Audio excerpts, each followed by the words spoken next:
Lorsqu'il voulait donner un exemple de sujet évoqué dans les Écritures et qui ne concerne plus notre vie actuelle, le théologien Maurice Bellet choisissait ce passage de la première épître aux Corinthiens.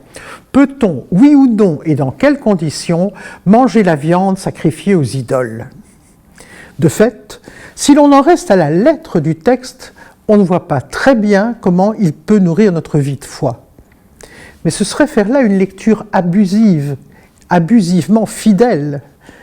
La fidélité au message, ce n'est pas d'en retranscrire la lettre avec scrupule, mais de percevoir entre les mots le souffle qui continue de nous inspirer et nous met au large.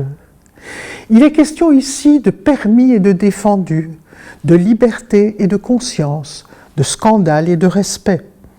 Ce qui importe à Paul, ce sont les relations entre humains. C'est l'agapé qui est sous délicatesse, soin, souci d'autrui.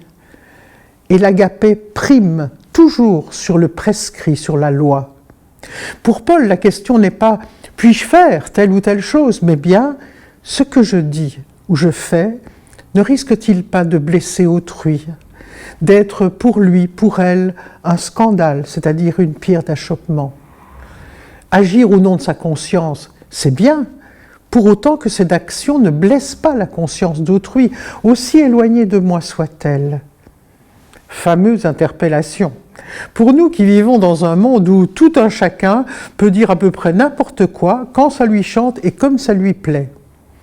Oui, la liberté d'expression est permise. Pour autant, est-il bon, par exemple, à la fin des examens de juin, de déverser sur Facebook sa joie, bien légitime, de voir son enfant réussir sa session avec force commentaires jubilatoires, sans penser que tant d'autres parents sont au même moment accablés par les échecs répétés de leurs gosses.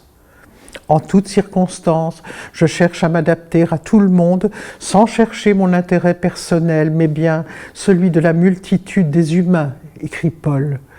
Le souci du bien commun, la liberté de conscience soucieuse de celle d'autrui. Nous n'immolons peut-être plus de viande aux idoles, mais la question demeure d'une vive actualité.